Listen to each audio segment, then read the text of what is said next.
What's going on YouTube? This is Reasonotics back once again, and today I'm doing a video, just basically trying to understand something. See, cause I'm seeing so many videos, and not just so many videos, but reading so many posts and threads on different message boards, everything from GamePro.com to just any old message board that has anything to do with video games.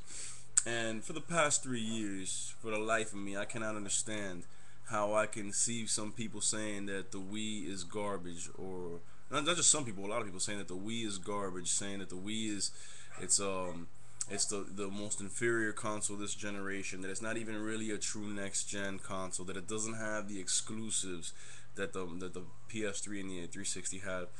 And and the one that really gets me is they saying that the Wii is a fad. Yeah, the Wii's a fad. The Wii's a fad, just like the NBA and the NFL. All right, it's been 3 years. It's still on top. All right, so that's like the weakest argument I've ever heard in my life. But I decided to make this video because I own a PS3 and I own a Nintendo Wii. I stay clear of a 360, man. I think that system, it's got good games, it's got beautiful graphics, but I think the quality of that system is garbage. And I'm not gonna spend money on something that's gonna break down on me in about a year or so. But I got a PS3 and a Nintendo Wii. And yeah, I love my PS3, man. I have some great games on it. I have Batman Arkham Asylum, Need for Speed Shift, NBA Live and Madden '09, both of them. Mortal Kombat vs. DC, Tony Hawk's Project 8. It's got some really beautiful games, some really great games. But I have my Nintendo Wii and I have 26 games for the Wii. Alright, so it's safe to say it's my system of choice. I own the both of them, and I gravitate more towards the Wii. But this video is basically just about putting a lot of people on check, as far as talking about the Wii and saying that it's garbage, that it's not a good next gen system, whatever, whatever. I got a list of exclusives here, and I'm pretty sure these are all exclusive to the Wii, coming out within the next year or so. For those that say that the Wii doesn't have the exclusives. Now I'm gonna go off the top of my mind what I know PS3 has coming out, and 360. Again, I don't have a list of those, so I may miss some, but you get the idea. Let's see. PS3 just had Uncharted 2 released. Tremendous game. Um, Earlier in the year, they had Infamous. Coming up, they have Final Fantasy 13, which I hear now is also going to be made on the 360, so that's not even an exclusive. Um, what else, man? They just had a Ratchet and Clank, Crack in Time, which is a great game, also released for their console. Um, and I think they may have another Metal Gear game coming in the near future. But as far as a Gran Turismo 5 or 6 or whatever it is coming out, never been a big Gran Turismo fan, but a lot of people are. That's a good exclusive. But aside from that, man, I can't think of anything else.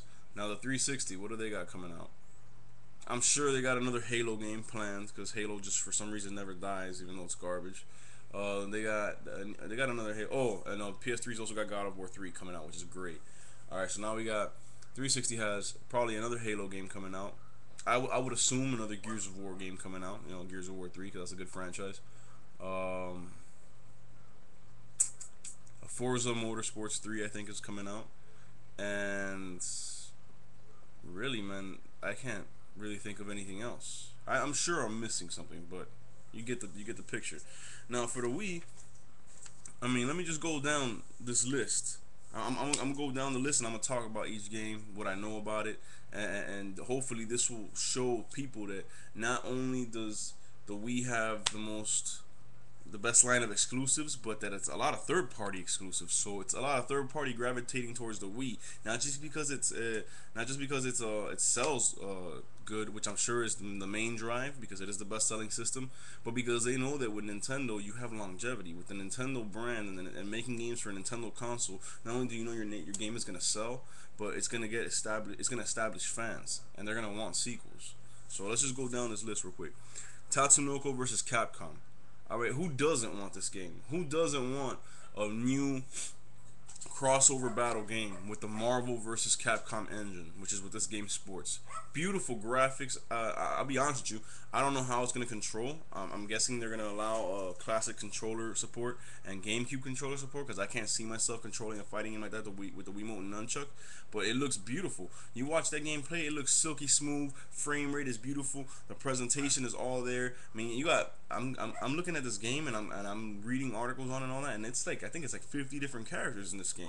So you got like the ultimate crossover battle exclusive to the Nintendo Wii. That's not gonna be on PS3 and it's not gonna be on the 360. Only on Nintendo's white box. Then you got Endless Ocean 2. This Endless Ocean was a sleeper hit. If y'all watch my videos, y'all read my post on GamePro.com, or you watch my videos, you know that I'm a huge Endless Ocean fan. I loved that game. I still to this day play that game religiously. I love the whole idea of being able to go scuba diving wherever you want, wide open worlds, no limitations, do whatever you want. Well, they're bringing a sequel now, exclusive to the Wii, which has even bigger and more vast ocean environments, everything from the Arctic to the tropics to rivers and lakes, different seasons, different times of day. Man, over 300 different animals in the game, over 350 pieces of treasure to collect, Wi-Fi diving together with a friend. I mean, that's all exclusive on the Wii. That's a great title. Then you got Final Fantasy, the Crystal Bears.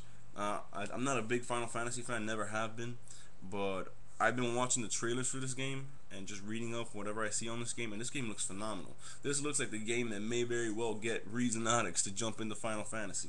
You know, I haven't been into Final Fantasy since back on the PS1, Final Fantasy 7, and even before that, the Super Nintendo titles. Other than that, I couldn't care less. I didn't like any of the PS2 titles for Final Fantasy or none of that. So this may be the game that does it, but again, exclusive to Nintendo's Wii.